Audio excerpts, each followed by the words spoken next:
In this video, I go over some of my favourite and most recommended skincare and grooming products. I've done many different hair product reviews and hairstyling videos on this channel. And I've touched on skincare before, but I haven't really made that many specific recommendations on what I think you should be using. Now, to make it clear, I'm no dermatologist or skin expert, but I am someone who has suffered with acne for a long time and really bad eczema and dermatitis. But in the last few months, my skin has rapidly improved. And I think some of you have noticed this because I've had several comments on some of my recent videos asking me, what are you using on your skin? Why haven't you got that red mark on your neck anymore? So I thought, you know what, I'll make a video showing you the products that I'm using at the moment, as well as some others that I think are amazing and that I want to recommend to you.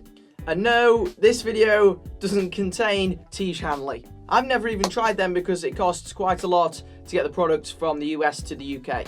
Nevertheless, let's begin with a shower gel. I've never really been one to use shower gels in general because typically they make my eczema really bad. I've tried so many different types that I pretty much gave up for about a year or two. But then a while back, my girlfriend got me this L'Oreal Men Expert shower gel as a gift. This stuff claims to be a 5-in-1, so you can use it on your body, face, but also on your hair. You can use it for shaving and moisturizing. As to whether or not it's as good as like a typical shaving foam for shaving, I'm pretty sure that it probably wouldn't be. But the reason that I'm recommending it on this video and that it's one of my favorites that I'm using all the time now is simply that it doesn't stimulate my eczema. It seems like a great choice for sensitive skin, and it actually doesn't claim to be good for sensitive skin anywhere, but it does a better job compared to other brands that make these sensitive shower gels. I feel really clean after using this,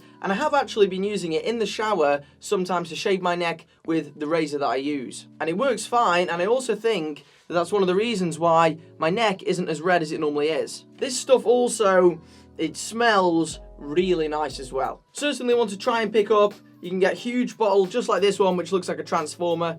It just seems like a solid product, and I certainly wouldn't use it in my hair, but for everything else, it seems to do a relatively decent job. The second one of my skincare favorites at the moment is another one by L'Oreal Men Expert, and this is a brand that I have criticized in the past. I find their products are generally very hit and miss, but the hydrosensitive moisturizer that I've been using, I feel has made quite a difference to my face. Mainly for cleaning it and making it feel refreshed, it does a good job. I'm someone who has had a history of dry skin, and using something like this makes my skin feel so much more moisturized. And it's not like some of the other moisturizers that I've tried that when you initially use it, you feel like your skin's really moisturized, and then after 3 minutes, it's back to normal. With this stuff, my face actually feels nourished for a long period of time. And it's also not very expensive as well, so if you're after a moisturizer, this one's great. Doesn't stimulate my eczema again, which is ideal. So L'Oreal Men Expert has actually got some good products. Some of the products which I hate are their antiperspirants, which just lie on the bottle.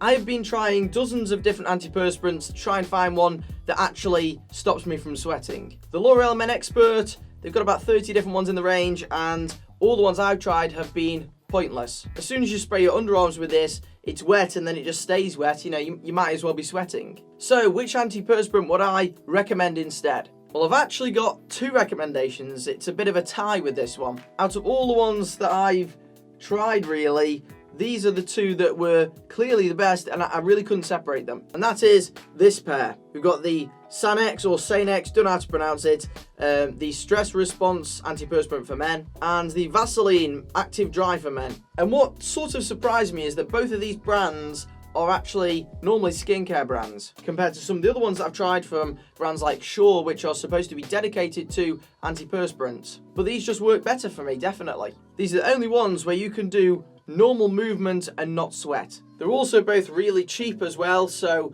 rather than spending double the price on Shaw for men, these are cheaper and in my opinion definitely work better. When you spray them on your underarms, it absorbs really nice and fast, so you're not left with a wet film on your underarms. 0% alcohol in both, so you don't have irritated underarms. I'll leave a link to both of these, as well as many of the products I can find online that I'm including in this video, in the description below.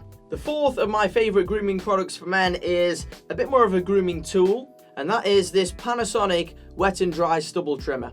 I've been trying recently to get a nice even amount of stubble across my face, and I've been experimenting a bit with different lengths of it to see if anything works, because for me, a full beard looks terrible. I've got a couple of bald patches, which sucks, so I've been trying to keep it short. And the only way that you can truly get that sort of appearance is with some form of stubble trimmer. Now, I had one initially, which is this Babyliss from M1, which is a lot cheaper than this one, don't get me wrong. And that one was okay, and it was good as a budget choice, but I never really wanted to recommend it on the channel. Whereas this one, which I received for Christmas, I asked for this one in particular, it's been amazing. Extremely easy to use, you can even use it in the shower if you want to. There's also plenty of adjustability with the height of the cutting blades. I'm aware that Alpha M used to recommend one that was very similar to this one. This seems absolutely solid, and it's got several key features that I prefer compared to other cheaper ones. The first one is it comes with this really neat stand that also acts as the charger, which you can just clip in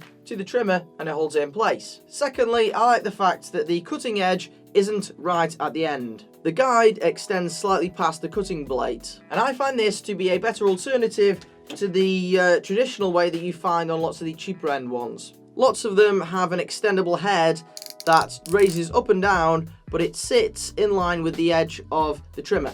The problem with this design is it's far more easy to, as you're trimming your stubble, accidentally put a clean shaven line in your face. With this design, that's absolutely impossible, so you can go at it at a quicker speed. Most of the other designs around this sort of price point work off this model, or they just have the detachable heads. I prefer the ones where it's designed just like this one, and you've got the head that you can raise that's embedded within the product. It's just easier. I don't have bits lying around that I have to keep them in bags. It's just one simple product. And it works, and it gives great coverage, and it performs better than the cheaper one that I had before.